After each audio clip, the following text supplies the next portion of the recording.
me, Anon, one more developer parked in a sea of identical desks under fluorescent purgatory. Work in IT for a comfortably forgettable company tied to logistics tech. If you asked what we actually do, I'd probably give you a vague answer and change the subject. What matters is this. Our systems keep freight rolling across highways, and as long as nothing crashes, my direct deposit shows up on time. The role sits in that sweet spot, mentally engaging without being soul-crushing. Enough puzzles to stay sharp, not enough chaos to lose sleep over. The team is solid, mostly dudes ranging from fresh out of college kids who still think coding is a magical art form to seasoned veterans like Brian. Brian is one of our senior architects. He's been at the company since the servers were the size of a refrigerator and ran on distilled hamster farts. He's seen it all, and he has this permanently unimpressed look on his face. Nothing phases him. Our direct boss is Mr. Millward, an old-school manager. He's probably in his late 50s, wears the same style of shirt every day, and communicates mostly through grunts and terse emails. Millward doesn't care about your feelings. He doesn't care about your personal development journey. He cares about two things: clean code and meeting deadlines. If you deliver on those two, you could show up to work in a clown suit and he wouldn't say a word. It's a meritocracy. You do good work, you get left alone. You screw up, you hear about it. Simple. The office politics are minimal. We're in our own little world of servers, databases, and bug tickets. The rest of the company mostly leaves us alone because they think we're wizards who speak in binary. Life is stable, predictable, comfortably boring. This was the status quo for a good few years. Then the email landed. The subject line was something like, "Exciting leadership announcement for our People and Culture Division." My first thought was, we have a People and Culture Division? Apparently it's what they call human resources now. Sounds friendlier, I guess. The email announced our new head of P&C, a woman named Olivia. There was a professional headshot attached. She looked young, maybe late 20s, with that hyper-enthusiastic, professionally cheerful smile that you only see on HR people and cult leaders. A company-wide meeting was called for her official introduction. It was mandatory, so our whole department had to trudge over to the main conference hall. Mr. Millward looked like he'd rather be wrestling a crocodile. Olivia gets up on the small stage, radiating an almost weaponized level of positive energy. She launches into a speech, and it's like a corporate buzzword bingo card came to life. She talked about re-energizing our corporate synergy, fostering psychological safety, and creating brave spaces for authentic dialogue. I'm pretty sure I saw Brian's soul briefly leave his body. Most of us just zoned out, nodding along while mentally debugging a piece of code we'd been stuck on. Just another suit saying suit things. This wouldn't affect our little IT bubble. Oh, how wrong he was. .jpg. We thought we could just ignore her and go back to our jobs. But her brand of HR was proactive, aggressive even. About a week after her intro, the first real initiative started, another company-wide email. This time, a mandatory workplace climate survey. It was anonymous, of course. They always are. The questions were weird, not the usual, "Are you satisfied with your benefits?" stuff. It was things like, on a scale of 1 to 5, do you feel your voice is valued in meetings? Have you ever witnessed or been the subject of a microaggression? Do you believe our company's promotion structure is free from unconscious bias? Does leadership foster an environment where patriarchal norms are challenged? I'm looking at this stuff, and I don't even know how to answer. What's a patriarchal norm in the context of server maintenance? Do the servers have a gender? Should I ask them their pronouns? Most of us just clicked through it, giving neutral answers to get it over with, so we could get back to work. It was a mistake. We were feeding the beast without even knowing it. A couple of weeks go by. We forget about the survey. Then, another mandatory all-hands meeting is called. The title of the presentation is Our Path Forward, Analyzing and Actioning Our Climate Survey Results. Olivia is back on stage, but this time she has charts and graphs. She starts by saying how brave everyone was for their honesty in the survey. Then she drops the bomb. The data, she explains, shows a clear and troubling trend. There's a pervasive culture of systemic toxicity and a significant issue with unaddressed toxic masculinity, primarily concentrated in the male-dominated departments. She doesn't name our department specifically, but she keeps talking about technical divisions and legacy teams. Everyone knew who she was talking about. All eyes were on us. She puts up a word cloud that was supposedly generated from the written comments. The biggest words are dismissive, intimidating, boys club, and arrogant. I look around at my team. We're just a bunch of quiet nerds. The most intimidating guy we have is probably Brian, and that's only because he can kill a man with a single disappointed sigh. There were no specifics, no actual incidents mentioned. Just vague, sweeping accusations based on her analysis of an anonymous survey we all clicked through in 5 minutes. It felt like a setup, a foregone conclusion. She came in looking for a problem, and if she couldn't find one, she'd invent it. The guys on my team were simmering. You could feel the anger in the room. We were being collectively accused of being villains, without a single piece of evidence. Mr. Millward was sitting with his arms crossed, his jaw so tight I thought he might crack a tooth.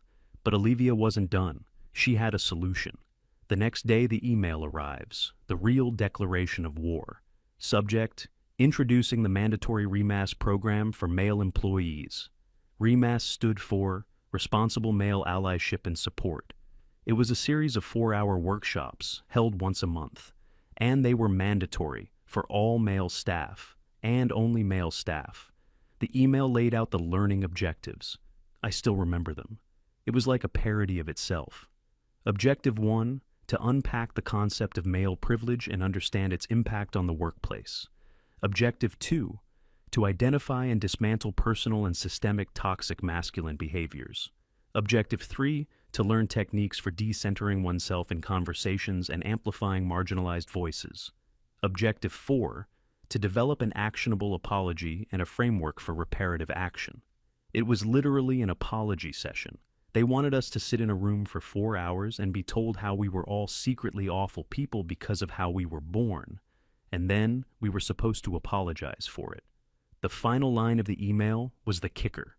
Participation is not optional and will be reflected in your annual performance review.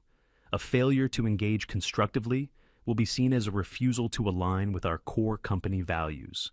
The office was silent for about 10 minutes after that email went out. It was the kind of heavy-loaded silence you get after a really bad piece of news. Then, the whispers started. Guys getting up from their desks to talk in hushed, angry tones by the coffee machine. This wasn't just corporate nonsense anymore. This was a direct, targeted insult. It was a presumption of guilt. We were all being sent to re-education camp. A group of us, maybe a dozen guys from the department, decided to go talk to Mr. Millward. We crowded into his small office. He leaned back in his chair and just listened, letting everyone vent. People were furious. This is discriminatory.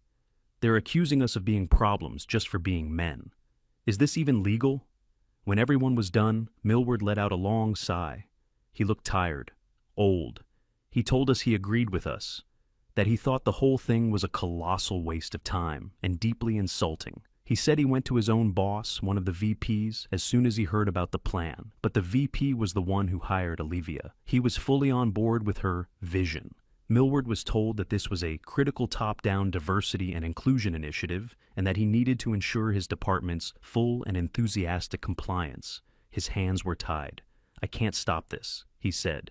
"The order comes from the top floor. All I can say is go. Sit there, keep your mouth shut, let them say what they want, and get back to work. Don't give them any ammunition."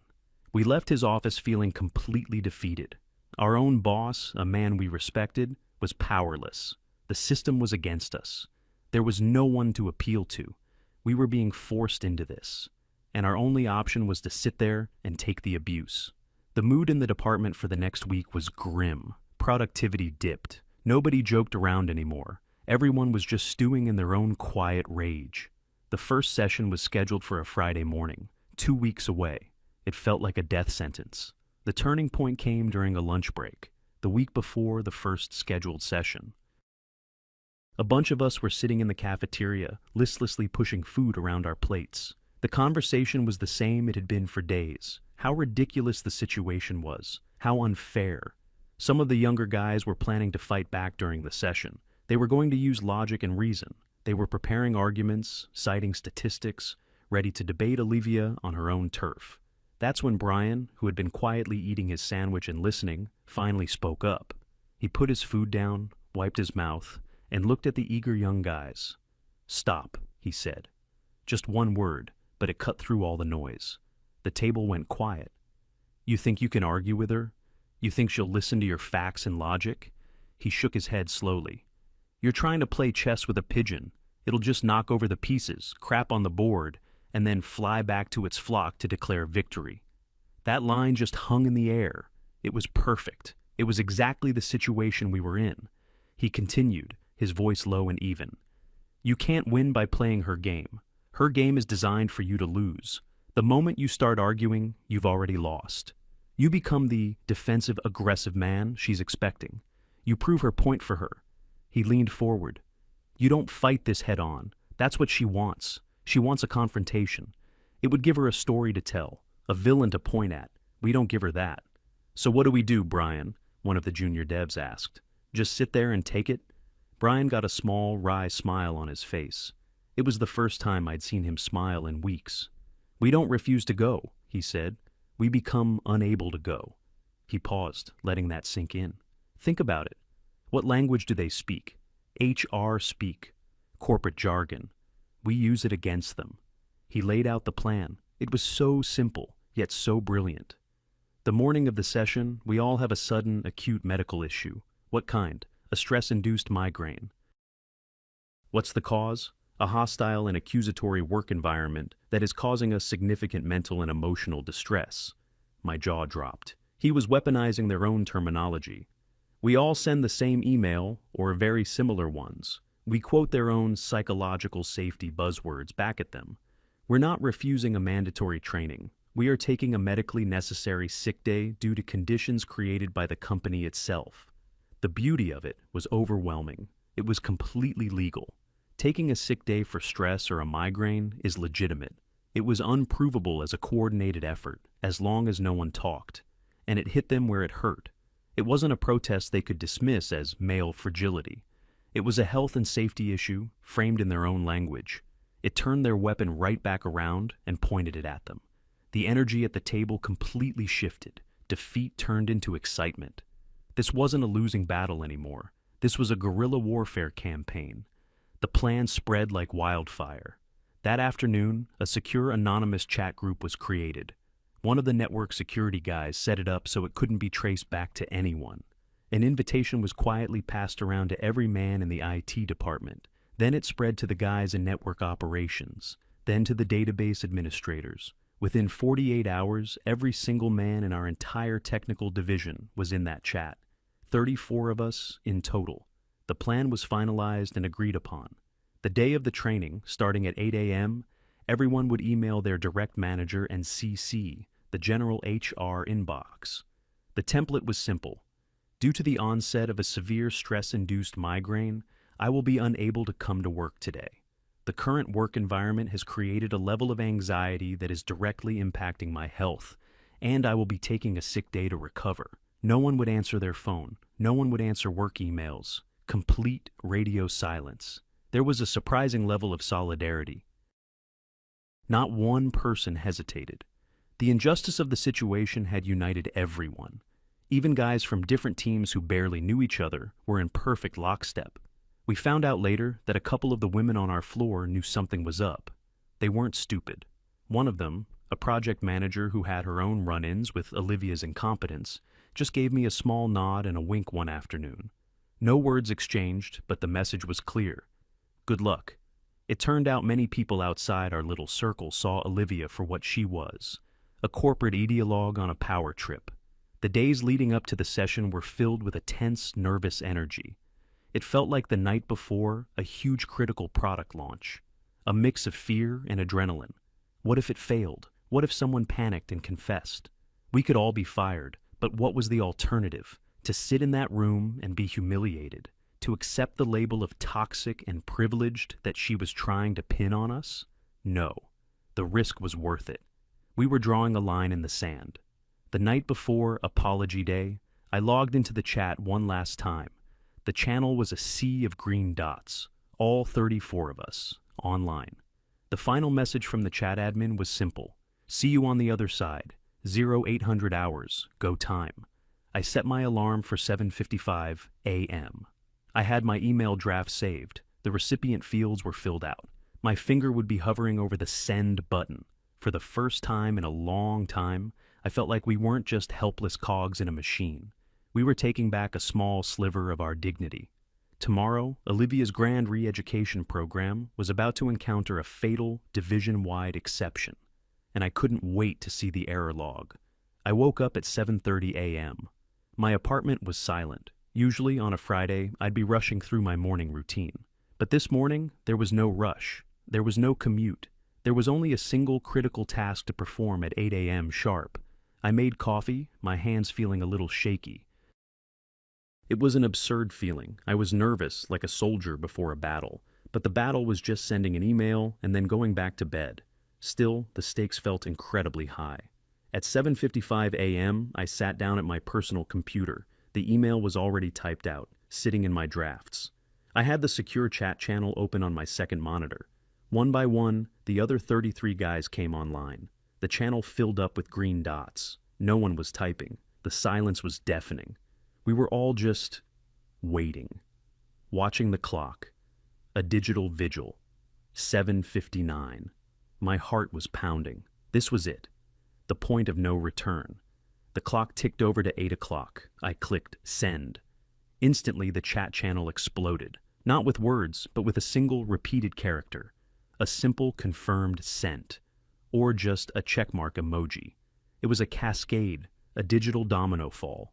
Within 30 seconds, all 34 of us had confirmed. The eagle had landed. The package was delivered. The pigeon was about to find an empty chessboard. The admin posted a final message. Go dark. Don't answer calls. Don't check work email. Be sick. We talk here, and only here. Godspeed. Then, silence again. I shut down my computer. My work phone, sitting on the counter, was put on silent and flipped face down. The deed was done. It was a weird, surreal feeling. I was sick, but I felt fine. I had the whole day ahead of me, but I couldn't really relax. I spent the morning trying to watch movies, but I couldn't focus. I kept wondering what was happening at the office. Was it working? Did anyone break ranks? Was there a SWAT team getting ready to bust down my door for corporate mutiny? The rest of this story is what we pieced together afterward from various sources. From the few sympathetic people who were there to witness the meltdown, and from the quiet, almost unspoken details Mr. Millward let slip in the weeks that followed. The day at the office started normally for everyone else. Olivia, apparently, was in high spirits. She was seen walking into the office with a box of donuts for her breakthrough session. She had her presentation loaded, the conference room booked and prepared with a whiteboard and markers. This was her moment, her chance to make her mark on the company culture. At 8:45 a.m., she made her way to the large conference room, expecting to find 34 sullen, resentful men waiting for her. Instead, she found an empty room. We were told her first reaction was annoyance. She probably figured we were just being difficult, showing up late as a form of protest. She stood by the door, tapping her foot, checking her watch. 9 a.m., still an empty room. The annoyance started to curdle into confusion. She went back to her desk and decided to send a sharp reminder email. That's when she saw it, her inbox, a tidal wave of identical out-of-office notifications, one after another. An email from me, an email from Brian, an email from the junior guys, the mid-level guys, the senior architects, all of them with nearly the exact same subject line, sick leave, employee name, and all of them containing the same basic message about a stress-induced migraine. The story goes that she just stared at her screen for a full minute, her cheerful HR mask slowly melting away. This wasn't a few guys being difficult. This was everyone. This was a coordinated, deliberate act. Her first move was to try and reassert control. She started calling people. She called my extension. Voicemail. She called Brian's extension. Voicemail. She tried our work cell phones. All of them went straight to voicemail. Her confusion was now rapidly escalating into full-blown panic. Her meticulously planned session, her grand debut as the company's cultural savior, was falling apart. She had no audience for her sermon. Her next move was to march straight to Mr. Millward's office. She burst in without knocking, apparently clutching a printout of one of our emails. She demanded to know what was going on. She called it a mass walkout, an act of organized insubordination. She told Millward he needed to get his men in line and order them to come to the training immediately. Mr. Millward, bless his cynical, coffee-stained heart, just leaned back in his chair. He calmly took a sip from his mug. He gestured to his own computer screen, which was also filled with our emails. "There's nothing I can do, Olivia," he said, his voice flat. "My entire team is sick. They've all reported a hostile work environment causing them physical distress. As their manager, and as per the company's own people and culture guidelines, their health and well-being are my top priority." He used her own words, her own ideology, as a shield. It was perfect. She was sputtering, trying to argue that it was obviously a coordinated lie. "How can you prove that?" Millward asked her. "Do you have access to their private medical information? Are you a doctor? I have 34 official sick notifications. On paper, this is a departmental health crisis." Right at that moment, as if on cue, the red light on Millward's desk phone began to flash. It was the direct line from our biggest client, the multi-million-dollar account that basically paid all our salaries. Millward looked at the flashing light, then back at Olivia. "I'd love to discuss this further," he said, the slightest hint of a smirk on his face. "But there appears to be a major outage on the client's main logistics portal, and unfortunately, every single person qualified to even diagnose the problem is currently incapacitated." He picked up the phone. Olivia was left standing there, her authority completely gone. She couldn't order us in. She couldn't punish us without proof. She had created a problem, and now the consequences of that problem were blowing up in her face. The situation went from bad to worse over the next couple of hours. The outage for the big client was real. It was a critical server failure that normally would have been a 15-minute fix, and all hands on deck, but routine problem. But there were no hands. The client was losing, according to later estimates, over $100,000 for every hour their system was down.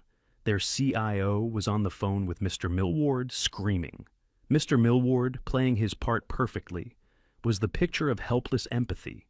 He explained there was a sudden, unprecedented viral outbreak that had swept through his entire department. He had no one. He had no ETA for a fix.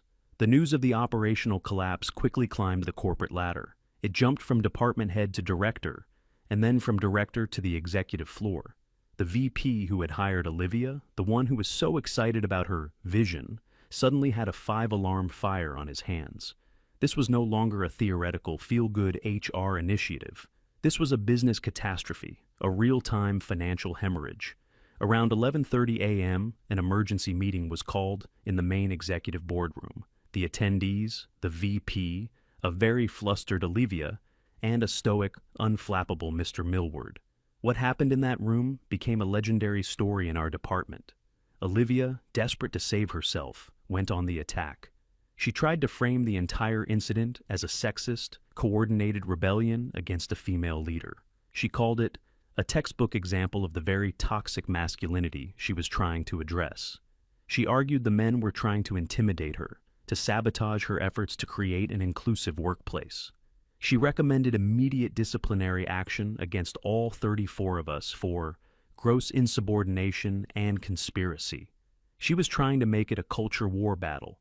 The VP wasn't interested in a culture war. He was a businessman watching his balance sheet burn. He let her finish her tirade. Then he turned to Mr. Millward. "What's the status of the client portal?"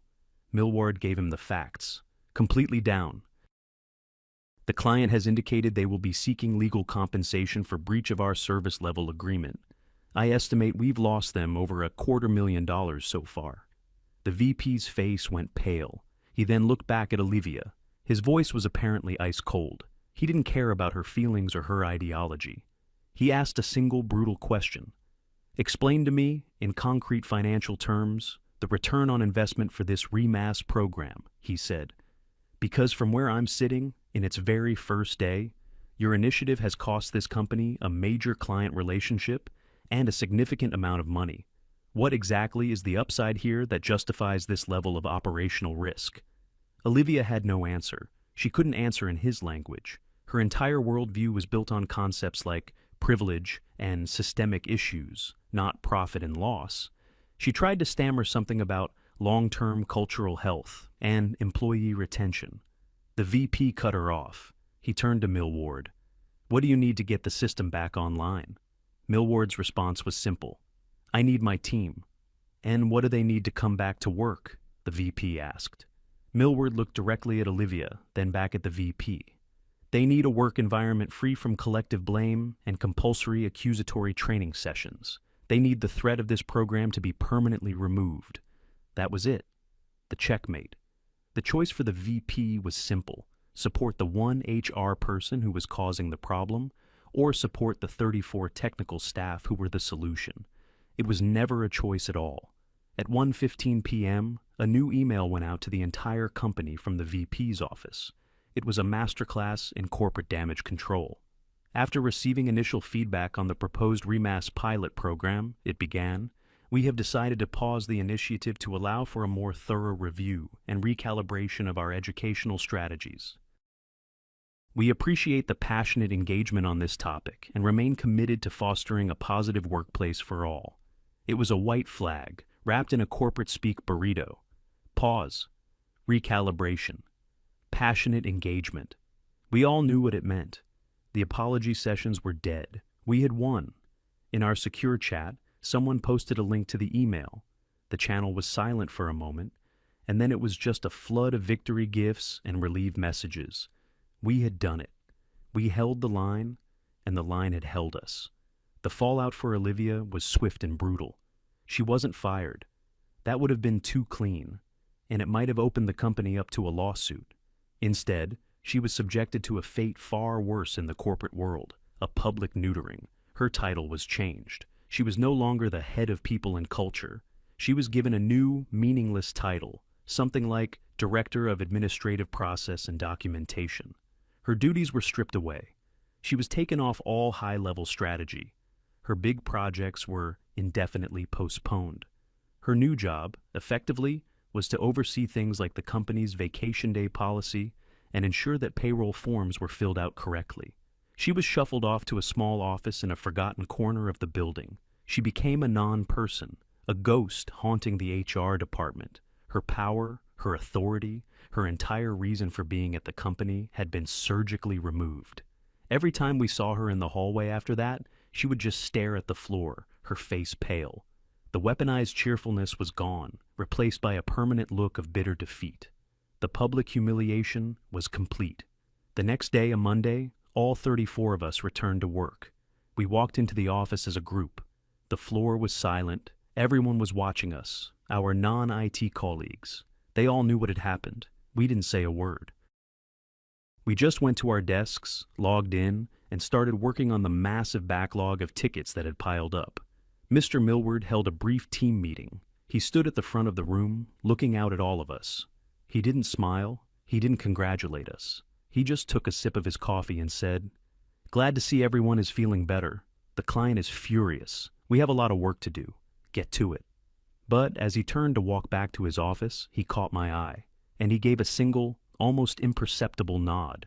It was all the acknowledgement we needed.